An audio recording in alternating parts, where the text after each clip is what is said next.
Hey, what's up everyone? James here, and today we are covering Transformers: The Last Bot Standing. I'm so excited. I hope you guys are too. So if you guys saw my theory video on Last Bot Standing, you guys know I was definitely wrong about who the last bot is. But anyways, let's dive into this first issue. So the story opens in the far, far distant future, long after the end of the Great War between the Autobots and the Decepticons. We see a small space pod hurtling towards this planet called Donnokt. It crashes and lands in the desert. We then see a mysterious bot coming out of the pod. From there, we go to the town of Fembrance, where we get introduced to our main character, Shib Walkus, who runs a family delivery business called Walkus Wagons with her younger brothers Trayvon and Beats. They're returning from a long 7-day journey picking up goods for Dr. Tonder, and we then see Stambo and Brennett racing in their steam ramblers. They're basically the rich kids of this town. Shib gets into an argument with Stambo after he and Brennett drift dirt on her. She calls him a little boy driving daddy's little toy, and says to Stambo and Brennett that neither of them knows what work is. However, Stambo replies saying they just got done a job with their steam ramblers, which Shib is surprised to hear. Stambo tells Shib that they're in the delivery business now and are faster and cheaper than her. So these jerks are just undercutting Shib's family business. Stambo brags that his steam rambler will never get tired as long as treasure keeps being found on the hills. And we'll hear more about this treasure in a bit. When Shib tries to reply saying no one in town would pick them over her business, Stambo cuts her off, revealing to her that Dr. Tonder hired them for a job. And as Stambo drives off, he tells Shib to switch businesses or reconsider the merger he brought before her. And I think we'll learn what the merger is in another issue. We don't find out in this one. Dr. Tonder then approaches Shib, and in this discussion, we see Shib feels betrayed by Dr. Tonder. The fact that he hired Stambo and Brennett, the rich kids of the town,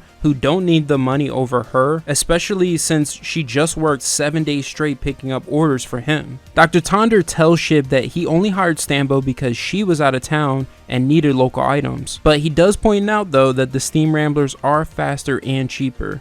And this gets Shib pissed. She tells him that her family's never raised their prices and they don't charge much. Any money they do earn goes to her family and her horses, Sparks and Firebolt. And I know they're not horses, but the issue doesn't say what species they are. And no money needs to go towards the wagon because it's been sturdy as the day it came into the family. However, Dr. Tonder still suggests to Shib that since life is moving faster these days, she should partner up with one of the mining concerns and modernize her wagon. Shib refuses though and says since the substance she calls Fizzbang was discovered on the hills, and this is the treasure that Stambo was referring to, and most likely we'll find out it's Energon. Since this was discovered, the town and the people have been changing, and this change worries Shib. And Dr. Tonder mentions to her how her family has always been warriors. But Shib's worries do come from a legitimate place because these changes could put her family out of business. And Shib doesn't like change because, as she tells Dr. Tonder, change was forced upon her when her parents died at a young age. After their death, she had to run the family business and take care of her younger brothers, which is a lot for a kid. After Dr. Tonder pays Shib for her delivery, Shib and her brothers head home in their wagon. We then quickly see the bot that arrived in the space pod crossing the desert and discovering the town of Fembrance. After putting her brothers to bed at home, Shib opens a panel in her wood floor beneath a rug and then tends to a small box of family heirlooms that includes photos,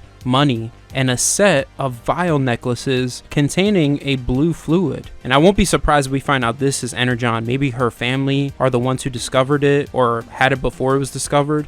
We don't know. Suddenly she gets a knock at the door, and it's the sheriff of Fembrance, Dr. Tonder, and some townfolk who have come calling to ask for her help in rescuing a group of wounded miners trapped up in the mountain. When Shib asks Stambo why they aren't using a steam rambler, Dr. Tonder mentions how steam ramblers don't do well in unfriendly terrain. Shib accepts the job and goes to help, and then from there we go to hours later with her returning with Dr. Tonder and the group of injured miners. The people are celebrating her return. Her brothers tell her she should have woken them up, and even Stambo tells tells her she did a good job. However, celebrations are cut short when the people see the bot who crash landed coming towards them. We see the people are freaking out, and I find it interesting when one of the citizens here says it's come from the stories, hasn't it? This makes me think maybe the people of Fembrance have stories passed down throughout the generations about Cybertronians. But anyways, Shib directs her brothers to get the people away as the bot scans everything. Then Shib's wagon starts to move and drives toward the bot, then slowly transforms as the bot says, "You're not supposed to be here." Shib's wagon is revealed to be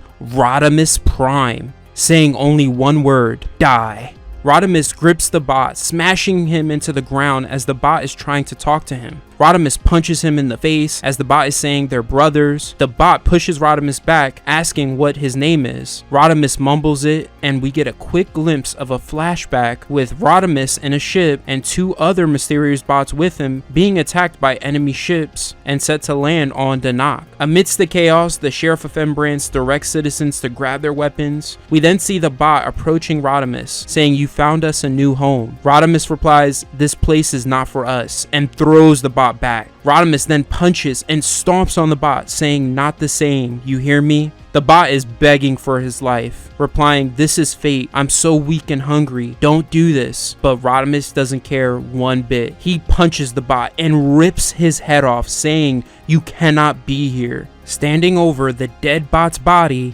he says, "My name is Rodimus, and I have no kin." Shib runs over to Rodimus, and Rodimus asks her, "Do I know you?" I found that very interesting. It's as if his entire time pretending to be a regular wagon, he's been asleep, not aware of anything. The people of Fembrance point their weapons at Rodimus, and I love Rodimus's reaction to this. He just says, "Really? After what you saw me do to this guy?" The people are quickly like, "You know what? You're right." Rodimus says, "Don't follow me. You've seen why." But unbeknownst to Rodimus and the people of Fembrance, a second pod crash lands in the desert, and the mysterious bot coming out of this pod is revealed to be Moon. And that is the end of Last Bot Standing issue 1. So this second issue opens with a flashback of Rodimus on his knees looking distraught as his starship that brought him to Donnokt burns to ashes. From there, we go to present day with Rodimus at the crash site of the pod that brought the bot he killed in the last issue to Donnokt. And as he is inspecting the pod, he's talking to himself, trying to figure out how the pod got here. However, Rodimus is having a hard time finding the words to speak, and we'll find out why that's the case in a bit. But even with this disadvantage, he's able to figure out a few details about the pod. The first is, since the pod doesn't have any flight capabilities that he can see, then it had to be fired out of something. Second, most of the electronics in the pod are out except for this one red light. And finally, inside the pod, there's this bioorganic fluid all over the pod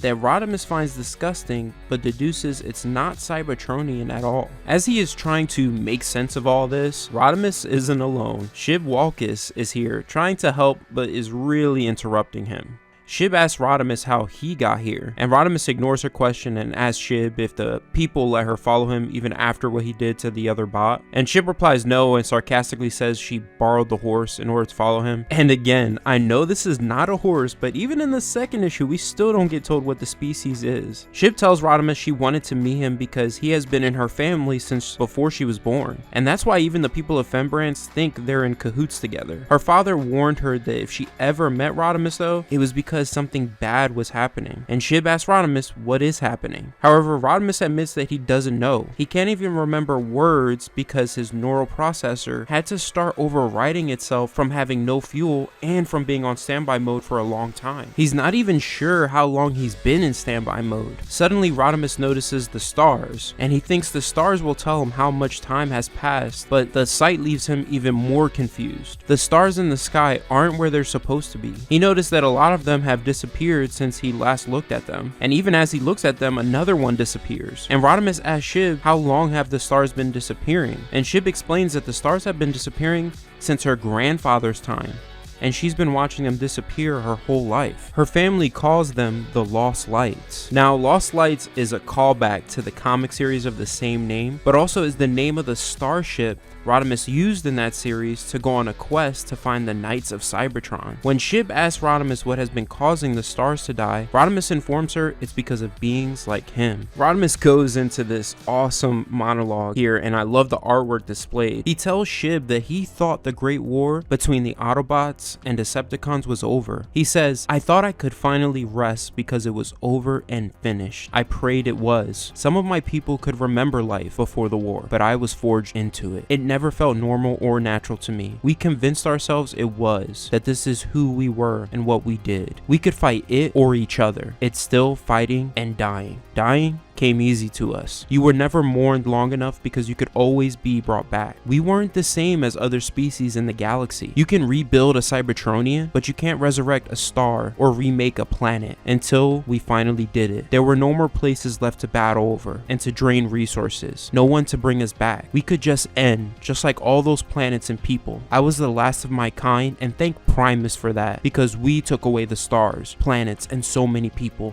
We needed to stop and put an end to it. That's how I ended up with you." Rodimus asks Shib what she knows about him, and Shib informs him that she can only say what Rodimus told her family, that if we kept you safe, you would keep us safe, my whole family in the world. And Rodimus is surprised he said that because it is a lot of responsibility, and says that that doesn't sound like something he would sign up for. Shib tells Rodimus that her father told her this, that you kept us safe before in the past, and if we needed you again, you take care of all of us. So there's a lot to talk about here. I think the flashback of Rodimus's ship burning may possibly have to do with him protecting Shib's family in the past. Also, everything Rodimus said about his race is the truth. Autobots and Decepticons fought for millions of years until Cybertron, their own home planet, was rendered lifeless. And then this war spread to other planets and involved other sentient species. And even death could not stop this conflict that has caused, as we can see, irreversible damage to the galaxy. Maybe Rodimus is right after all. There might be some merit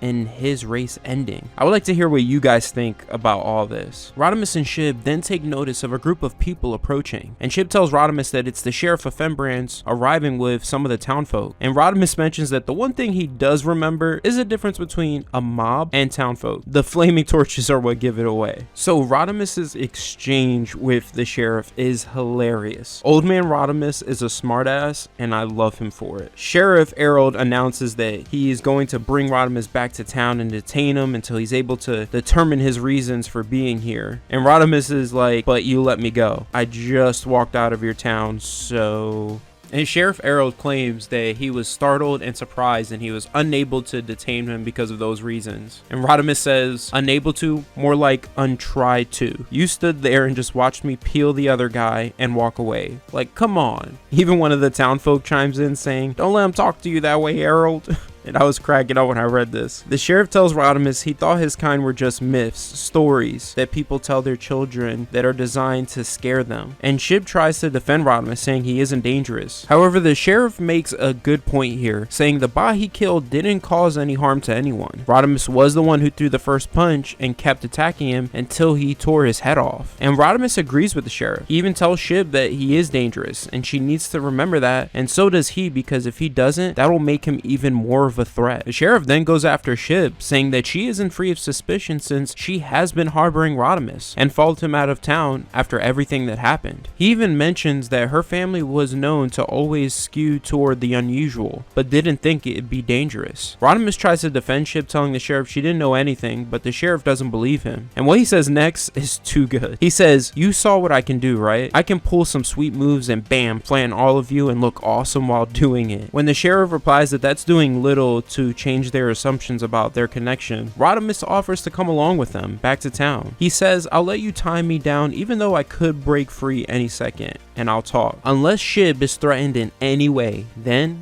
it's showtime." The sheriff reluctantly agrees, but tells Shib that her and her family will be under strict guard at their home. The sheriff asks Rodimus to go back to his wagon form because he would feel a lot safer if his fists were put away. Rodimus refuses because he doesn't want to waste energy switching modes and says, "I feel safer with my fists where they are." Elsewhere in the desert, we go to Moon observing Donnokt, and through his inner monologue, we learn this newer generation of Cybertronians are currently at the edge of extinction, desperately moving from planet to planet, seeking resources just enough to stay alive. And Moon seems to really hold resentment towards his ancestors, the Autobots and Decepticons of the past, for causing them to live in this never-ending cycle in order to survive. Now, the commander of these bots that I know a couple of you guys are excited to see is Steeljaw, calling Moon Officer Spineshucker, which apparently that's what he was formerly known as, but changed it at some point to Moon. Steeljaw doesn't seem to like Moon all that much, saying he's embarrassed by Moon's appearance, and even when Moon tries to thank Steeljaw for the job of overseeing the landing operations, Steeljaw tells Moon that he wasn't chosen, lots were drawn, and thankfully he hasn't disgraced himself yet. Steeljaw asks Moon for a status report on the equipment and crew, and Moon reports that all equipment is intact, supplies are undamaged, and all stasis units holding the last of the Cybertronians show strong life signs. Steeljaw's sister Sharpclaw approaches, informing her brother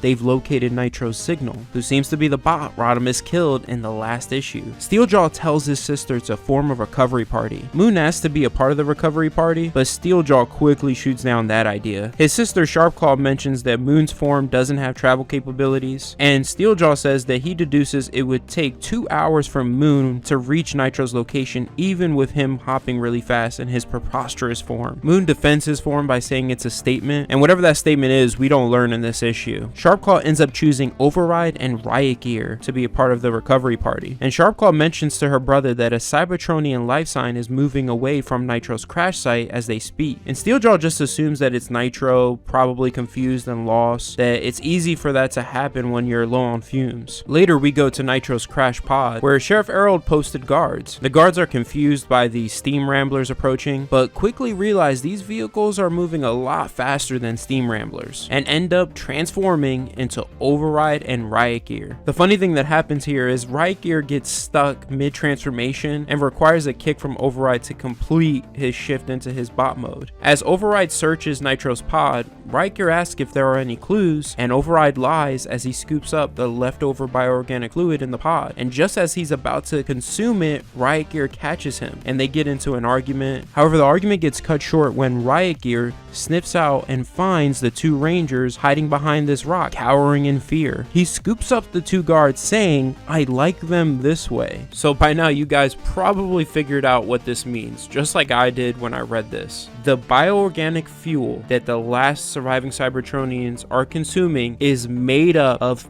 people. This is crazy. Before Riot Gear eats these Rangers, he asks them if they've seen another one like him, and the Ranger points toward Fembrance. Later at the Walker's home, the posted guard has fallen asleep, and Shib takes notice of this. She puts on her Energon necklace that was in her family heirloom box, but she ends up dropping it, and it ends up waking up her younger brother Beats. And we see that Beats is still processing everything that's happened when he talks to his sister. Rodimus this whole time being their family wagon, Shib chasing after him even after he killed a bot in front of them, and the sheriff keeping their home under guard. Shib tries to put him at ease though, saying she knows a lot has happened. The one thing for sure we can take away from this conversation is their father only told Shib about Rodimus possibly appearing one day. Shib sneaks out of a nearby window and heads down the road into Fembrance. Later that morning, Shib sneaks into town and sees Rodimus tied down, guarded by a few Rangers here. And Rodimus is telling them to remember that he's only there tied down because he wants to be. All of a sudden, the Rangers feel the ground shake beneath them and see these vehicles heading towards them. After the vehicles transform into Riot Gear and Override, the Rangers realize they're in trouble and start firing their weapons at Override and Riot Gear as they follow the Cybertronian signal. To no surprise, the Rangers' weapons aren't even laying a scratch on Riot Gear and Override. They're completely ignoring the Rangers. Shib sneaks up to Rodimus and informs him that more of his kind have appeared in town. Override spots Rodimus as Rodimus tells Shib to do nothing, revealing to her that he's out of Energon, which means he can't keep her safe. Shib tries to offer her Energon vial necklace to Rodimus, but before she can, Rodimus tells her to get to safety and hide. Now, what I didn't expect was Riot Gear and Override to be so overjoyed at discovering Rodimus. They can't believe they found another Cybertronian. Riot Gear even says that Rodimus is a miracle circle, and they even call him brother. And as they're releasing him from his binds, Override tells Riot Gear they need to get Rodimus back to camp. But Riot Gear asks what about Nitro, and Override replies wherever Nitro is, he's in better shape than Rodimus. Rodimus asks them where they came from and how are they not dead, and even tells Override to not touch him. But it seems like Override and Riot Gear are just ignoring him, seeing Rodimus as a confused, helpless old man in need of help. As they leave, Override says that this is an omen that they finally found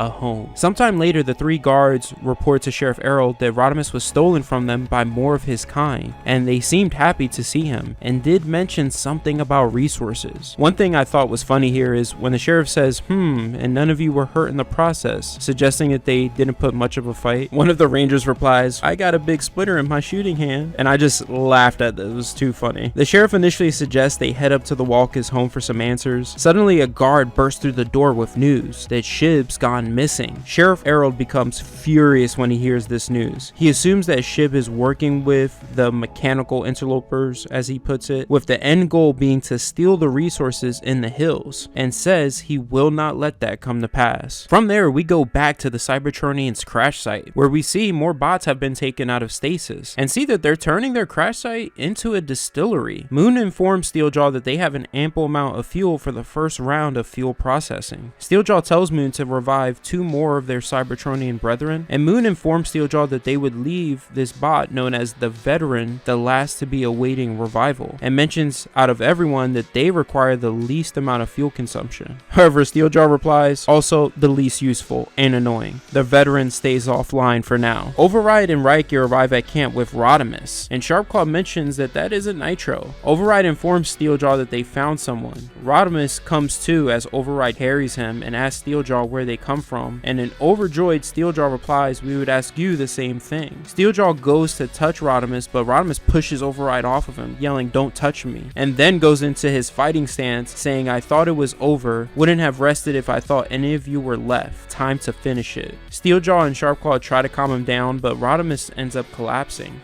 We then get another brief flashback that reveals the identities of the 2 other bots, with Rodimus in the last issue's flashback was Strongarm and Gripper. So shout out to a unknown person for guessing Strongarm was one of the bots in the flashback. They're debating on what to do next, and Rodimus tells Strongarm to stay with him and Gripper, but Strongarm doesn't believe they're the last of their kind and thinks that there has to be other bots. He suggests that they look and start again because they deserve it. Rodimus tells Strongarm a beginning for their race means an end to another. They've had their time and this planet is beginning to have life. And if there are others of their kind out there, once they discover what this planet is, they need to be ready to defend it. Strongarm agrees and admits that he wouldn't want to be out there anyways without them. Gripper, turning into his alt mode, suggests they go and explore the planet. When Rodimus awakens, Steeljaw introduces himself, tells Rodimus how happy they are to see him, and introduces some of his crew. Rodimus says he thought he was the last one, was supposed to be the last one because he thought he helped destroy them all. And Steeljaw explains that his actions in the past don't matter at this point when there are so few of them left. They are not defined by their past. They are the last Cybertronians and are a family. Now, Rodimus views Steeljaw's words as lies since he sees a Decepticon badge on him, but Steeljaw says we have no use for those labels anymore, brother. Rodimus says to stop calling him that and reveals that they're all that's left because of him. Steeljaw asks Rodimus for his name. Now, Rodimus thinking once he reveals who he is, they'll kill him for his actions. But when he says, my name is Rodimus, Steeljaw and his crew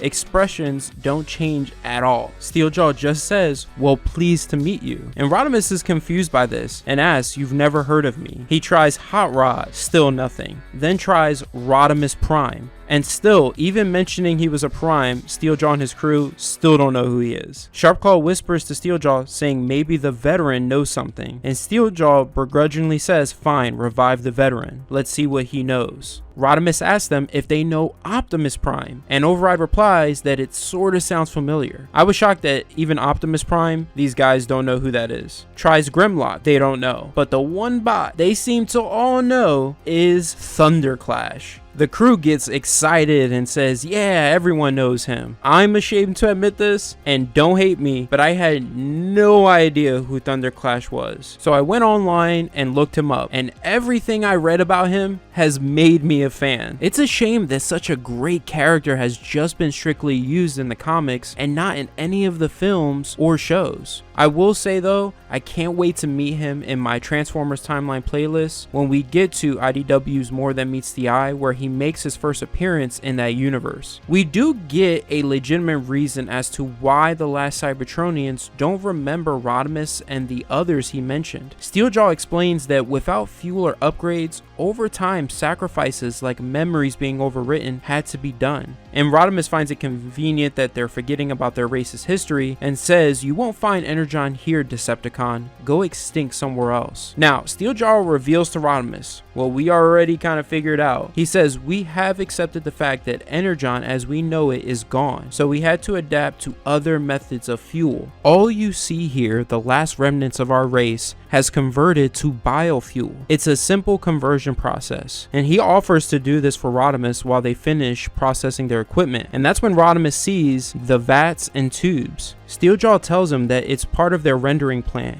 and soon they'll begin their breeding and farming program using local resources. And Rodimus realizes then his cape is gone and asks Steeljaw what he did with it. And Steeljaw informs Rodimus they've removed it to make him comfortable and says, we were surprised to find a local delicacy in it, which has given us a great opportunity to show the new way we fuel and for you to try your new intake system. We'll use this delicacy as our first batch of food in this, our new home. Rodimus yells Shib as he sees Moon carrying her. Steeljaw tells Riot Gear and Override to get Rodimus fitted for his new system and says, I'll get dinner started. And that is the end of Last Bot Standing issue 2. What's up everyone, James here, and today we are back with Transformers The Last Bot Standing. Today we are covering issue 3. So the story opens with Shib's ancestors from generation to generation passing down the contents of this box given to them by Rodimus. Each generation passes it down with a message. Do not be afraid. The stories you've heard are real. We are not alone here.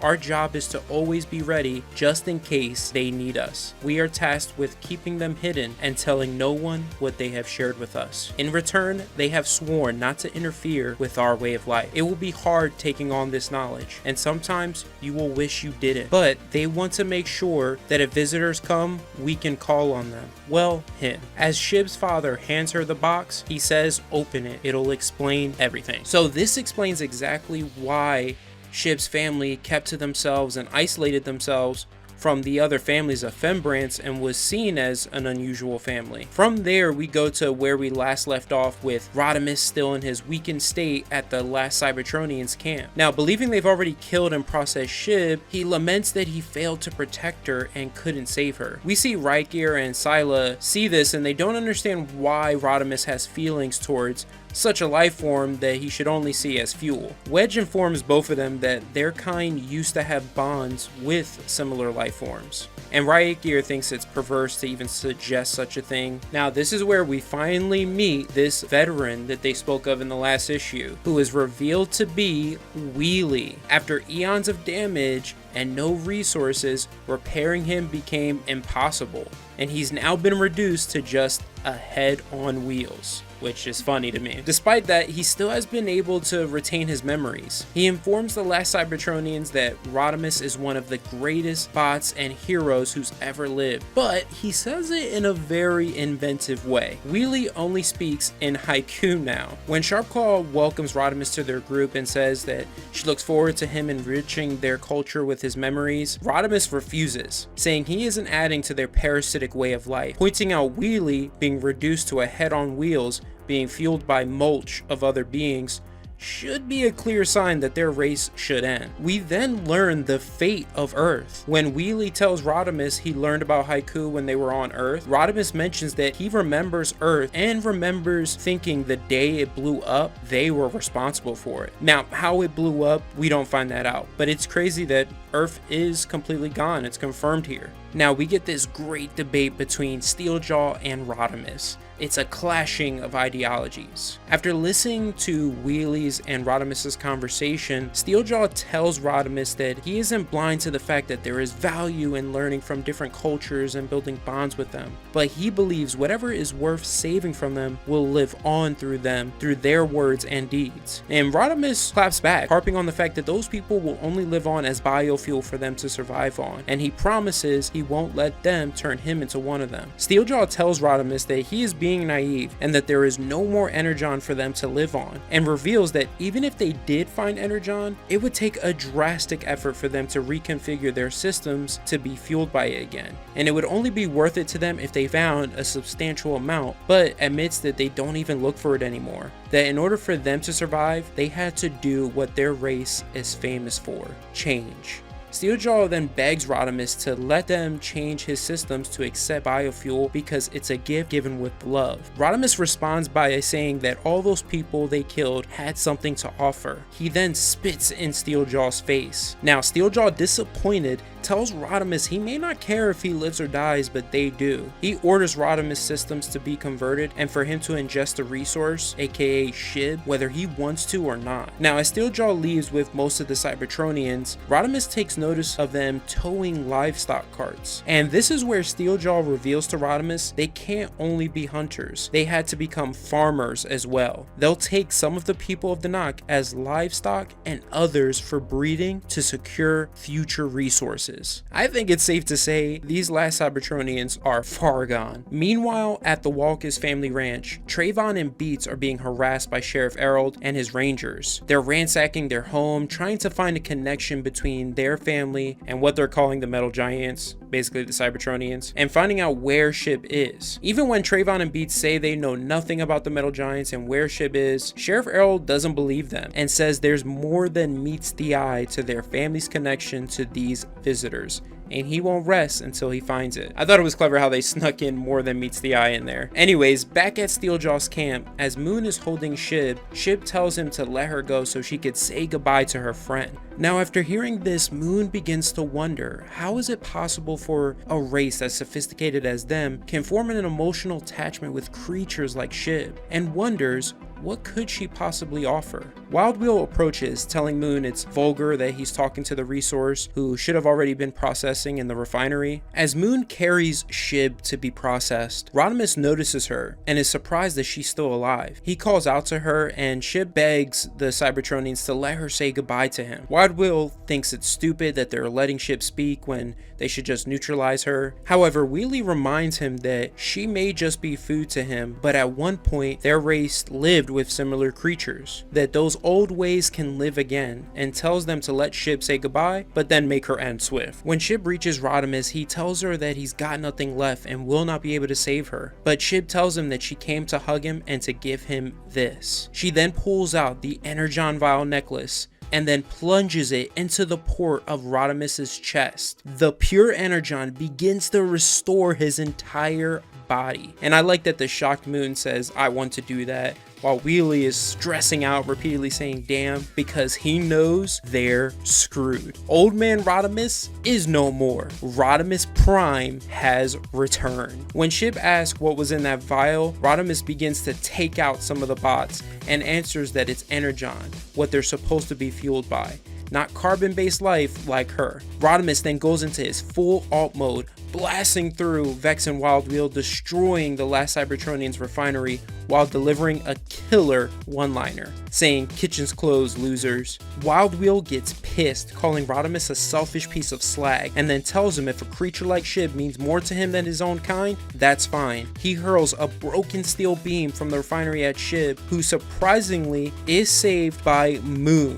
stepping into the projectile's path, landing right into his optic. Wild Wheel, shocked, asks Moon why, and Moon replies that Rodimus has a point. Rodimus then jumps in, delivering a nice roundhouse to the face of Wild Wheel, whose head lands on the steel beam in Moon's eye. This is awesome. SHIB, frightened and shocked by everything that's going on, asks Rodimus if he's a good guy. As Rodimus contemplates her question, Wheelie orders Vex and Treadshock to leave and tell Steeljaw what has transpired at the camp. Wheelie charges at Rodimus, telling him that his ego hasn't changed, that they number so few now and yet he still intends to stop them. He says, be reminded that feeding is the right of all sentient beings. And I absolutely love Rodimus's response to this. He says, that's not how it goes. Just cause your Autobot badge is gone along with the rest of your body, it doesn't mean you get to forget who you're supposed to be. Killing others and wiping out planets in order for you to survive, you had a choice, Wheelie. Not an easy one,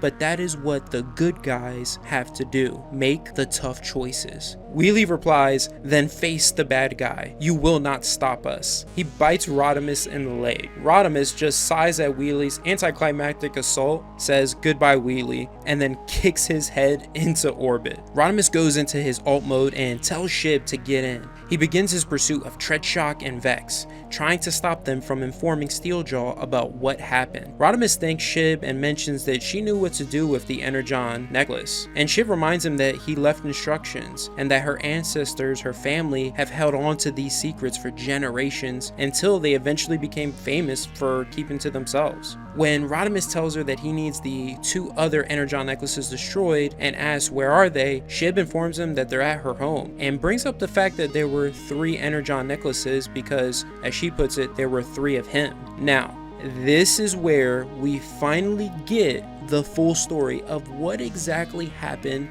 to Gripper and Strongarm and how Rodimus became Shib's family wagon. Now, he repeats some of what he said in the last issue. You know, after the Great War, there was nothing left. Resources, planets, civilizations were all gone. And eventually, as their numbers dwindled, there was no one to fight. Until there were just 3 of them left. And they made sure of that. They arrived on Donnokt before her people came to be. And even though all 3 knew Donnokt possessed Energon, they decided to just rely on their fuel that they had until they disappeared. However, once they realized life was starting on Donnokt, that they weren't alone, they started to doubt their plan and asked themselves, what if they weren't the last Cybertronians?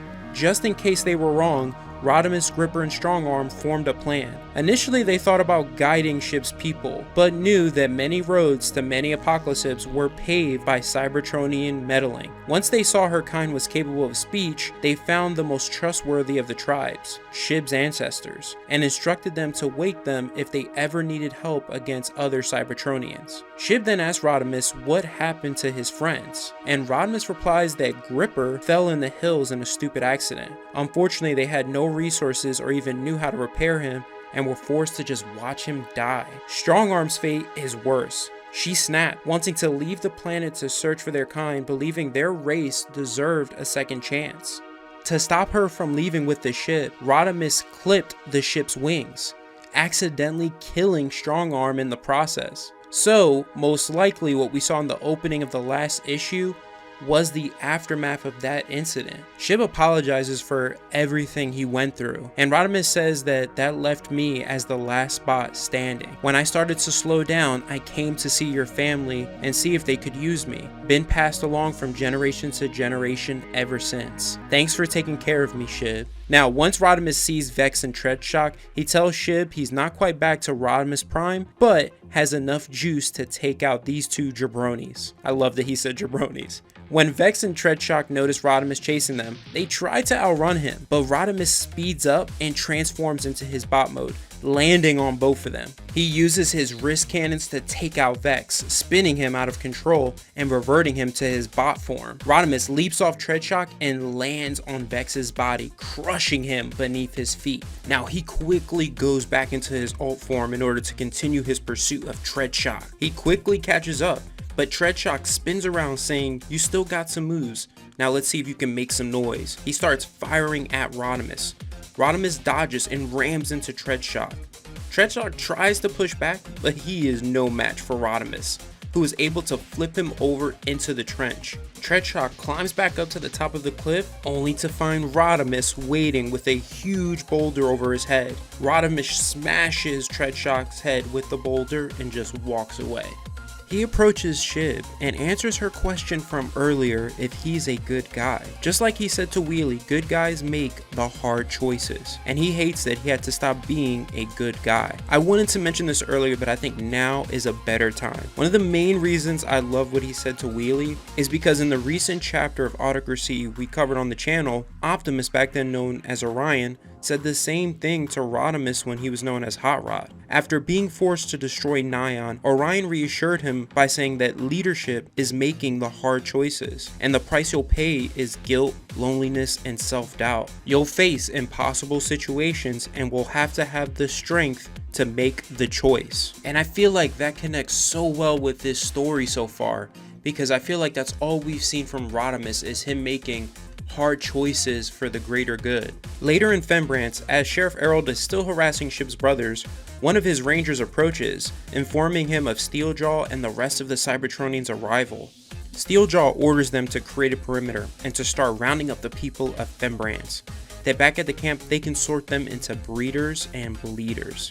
Suddenly, Steeljaw and Sharpclaw catch the scent of something Cybertronian. When they follow the scent, it leads them to discovering Nitro's body. Both of them become enraged at Riot Gear for not discovering this last time he was here with Override. When Riot Gear suggests that the townsfolk must have been the ones who killed Nitro, Steeljaw snaps at him, calling him an idiot, informing him that Rodimus is the one who killed Nitro.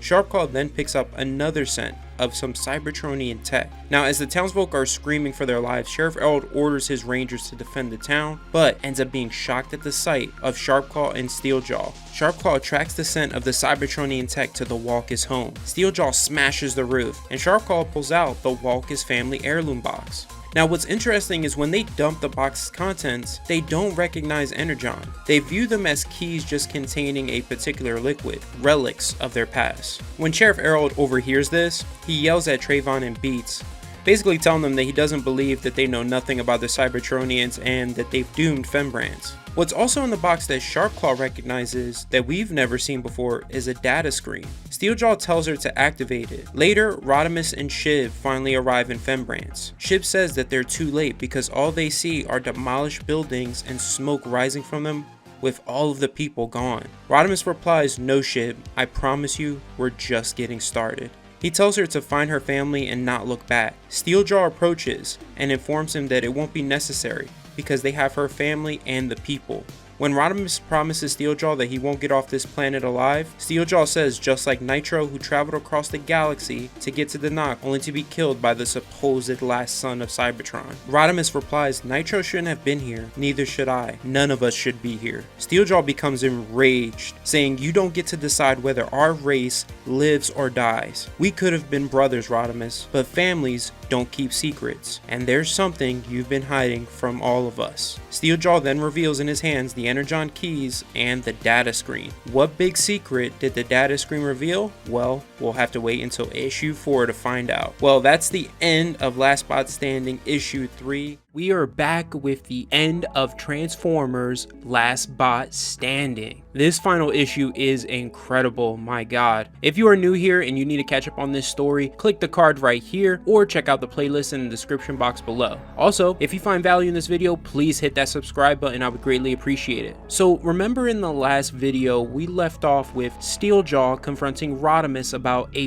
big secret he's kept to himself. So what I want to do here is create an order of events, a connection of all the flashbacks and everything we've learned in this series that led to Rodimus becoming the last bot standing. It's going to lead right into the opening of this final issue, but if you rather just get to the opening of the final issue, check out the chapters below.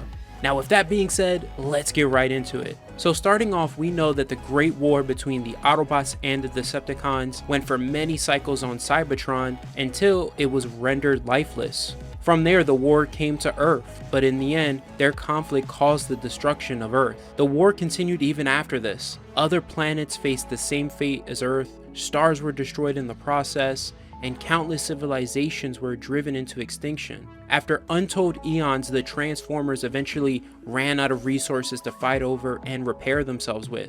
They slowly but surely fell one by one, either by time or battle, until only Rodimus, Gripper, and Strongarm believed they were the last of the Autobots, with the last of the Decepticons chasing them. Now, the identity of these Decepticons does get revealed later in this issue. This was when the Autobots discovered the planet Donnokt, a planet containing Energon. After arriving on the planet, Strongarm wasn't willing to give up on their race. She believed they deserved a second chance and wanted to leave and search for more of their kind. However, Rodimus convinced her that after all the damage the Cybertronians have caused to the universe, there can be no second chance for their race.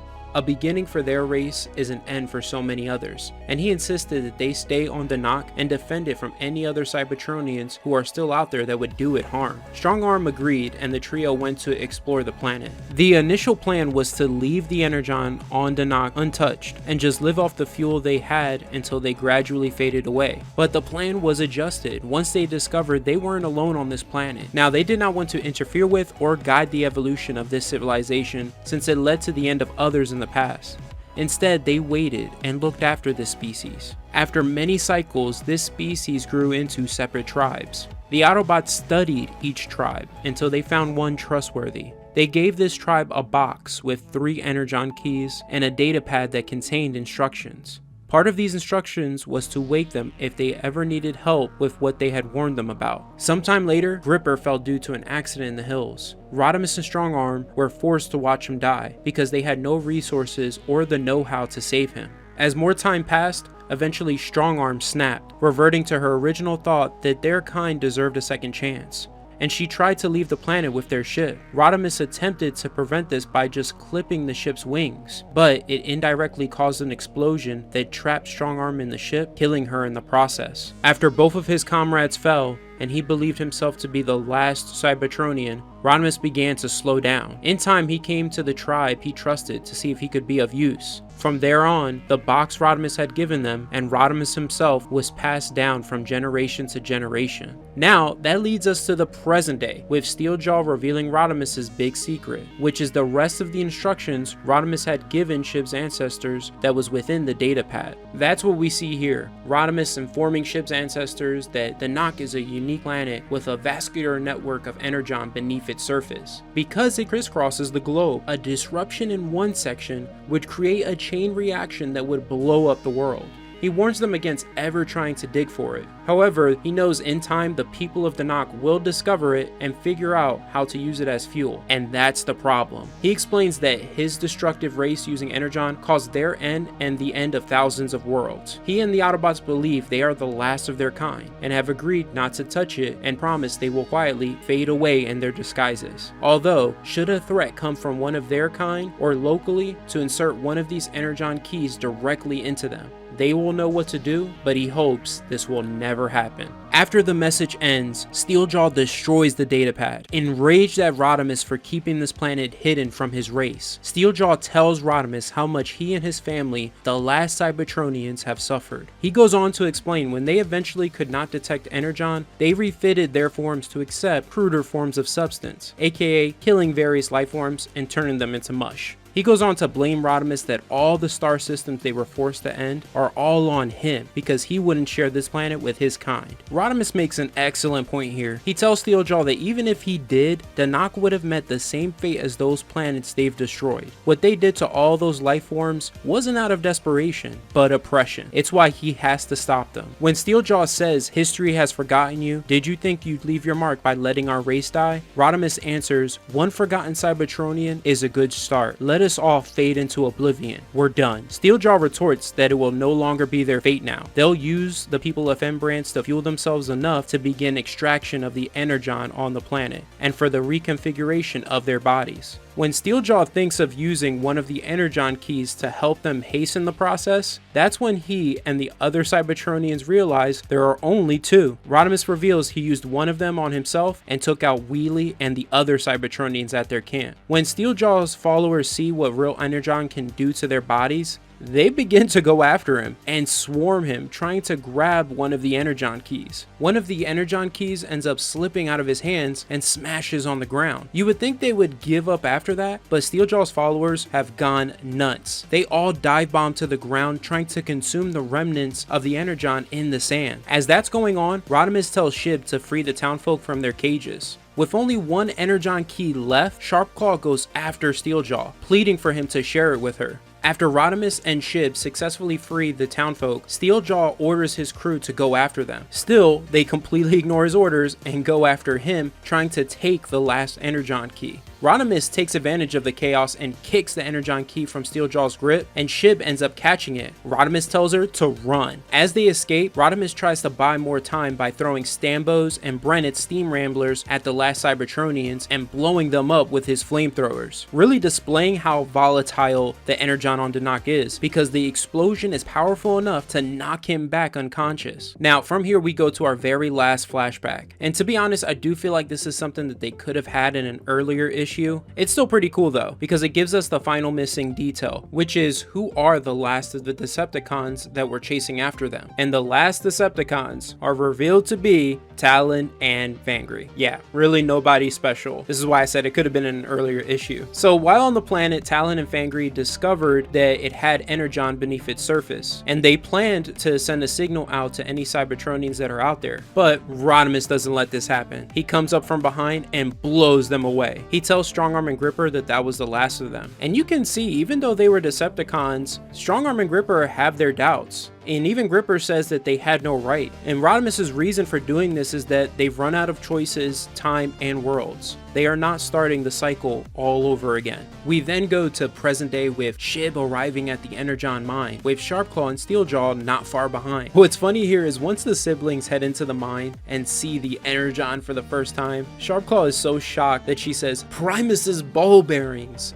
And I just found this hilarious. I didn't expect this. When the siblings see the mine shaft, they're just in awe of the vast amount of Energon here. Steeljaw takes notice of Shib and thinks it's a good idea to fire at her in an Energon mine. The blast knocks her down to the ground, but the mountain begins to rumble. We then go to Rodimus regaining consciousness, and he even feels the rumbles from the mountain and sees smoke coming from the Energon mine. Just as he's about to leave, this huge hand grips his head. The rest of Steeljaw's followers have combined together to create Unstoppamus, a new combiner who just looks wicked and horrifying. Rodimus' response to this though is funny. He says, "I knew our species were out of fuel, but I didn't know we were out of names." He fires his wrist cannons, destroying Unstoppamus's arm, but when he goes to fire again, he's out of ammunition, quickly realizing his Energon charge up from the key is almost gone. So Rodimus switches into his alt form, driving up Unstoppamus's other arm. He leaps off, transforms midair into his bot form, grabs and rips off Unstoppamus's head. Dude, this was super sick. After Unstoppamus falls apart, Rodimus sees Luna Club's head pleading for her life, but Rodimus doesn't care. Just as he's about to stomp her head out, he remembers Shib and drives off. Meanwhile, back at the mine, Steeljaw sees that Rodimus was right about the Energon being volatile. When he tells Sharpclaw he will see what the Energon key will do to him, Sharpclaw chimes in that she's grateful to Steeljaw for leading their people for so long, for overcoming all the countless challenges and changes. However, she refuses to give him the key, wanting to take it for herself. When Steeljaw says no, Sharpclaw replies, "Then you better take it from me." Later, when Rodimus arrives at the mine, he is ambushed by a damaged Sharpclaw who slashes his throat. As he is bleeding out, or would it be leaking out? I don't know, but he sees Steeljaw standing over him, powered by the last Energon key. I wish we could have seen the fight between Steeljaw and Sharpclaw, because obviously he won. Instead of unloading his blaster on Rodimus, Steeljaw chooses to go for a more personal touch. He kicks Rodimus, yelling at him that he could have saved more of Shib's people if he would have just shared this world in the first place with his race. Now, because of him, countless will die when he starts the process of stripping Donnokt of Energon. Now, those of you who have seen the show Invincible, this will look familiar. When Steeljaw brags about how he can't wait to go back to camp and turn the townfolk into pulp,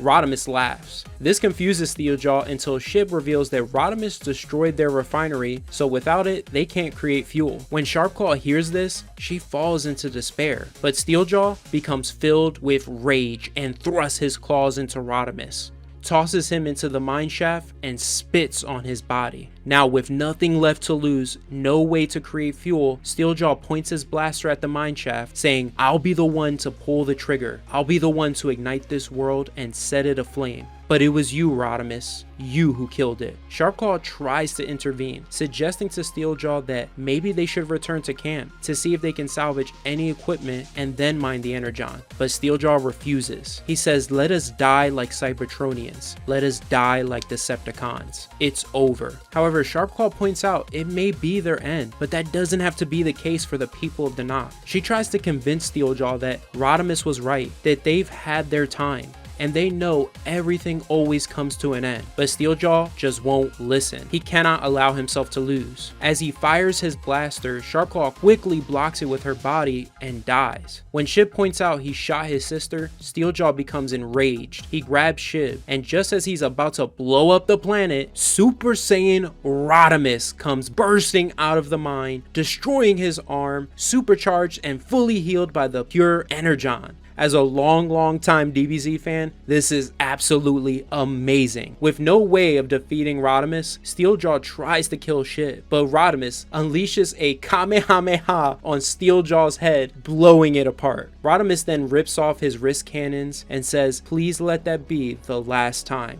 Later we see Rodimus and Shib looking out at the sunset. Shib notices Rodimus looks a lot younger and compliments him on how great he looks. She mentions how when he came bursting out of the mineshaft, he looked like a god, and calls him Godimus, which is such a great name, and it is the title of this video. I'm putting it as the title. Rodimus initially says, please don't call me that, but then says, okay, maybe just one more time. When Shib asks about everyone in the town, Rodimus answers that he's cleared the town and he will be sticking around. He tells Shib that he's never been a fan of authority and compliments Shib on being the best boss he ever had. Shib asks Rodimus if this is goodbye, and Rodimus replies, no, not yet. We then go to an epilogue here, and through Shib's narration, we learn that Rodimus stopped working for her and started working for the town. He taught them how to mine and use the energon, and even helped them create a second generation of steam ramblers for everyone in town. Though Shib mentions that Rodimus stockpiled energon for them and ensured that their steam ramblers had a little more extra kick than the others in order to give them an edge on the competition. I like that we see Fembrance looks more like a city now, and that Stambo and Brennan are working for Shib.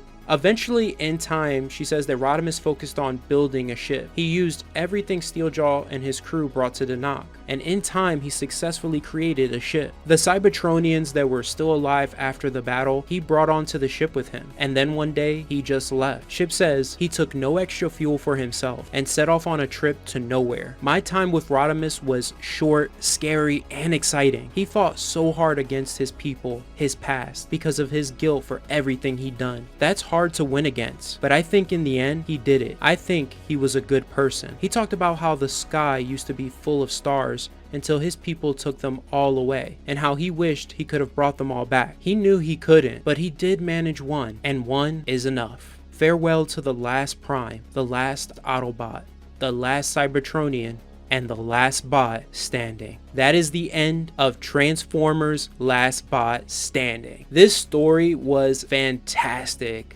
Yeah, sadly it was only 4 issues, but I think in just 4 issues, Nick Roche wrote an amazing story. You can tell this man truly loves the Transformers franchise and its fandom. If you made it this far into the video, I hope every one of you enjoyed it, enjoyed this series. Please hit that like button, comment below your thoughts on this series, and subscribe if you are new here. Other than that, have an amazing day, take care, and always remember, every day, to transform and go beyond. See you later, Beyonders.